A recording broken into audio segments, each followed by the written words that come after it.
You know, it was actually crazier than I ever thought it would be. Like, it felt so different that it almost felt like if it wasn't paddling, it was something else.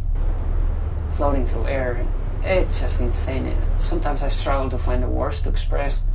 Navigating through those rapids was absolutely incredible. It felt like kayaking in another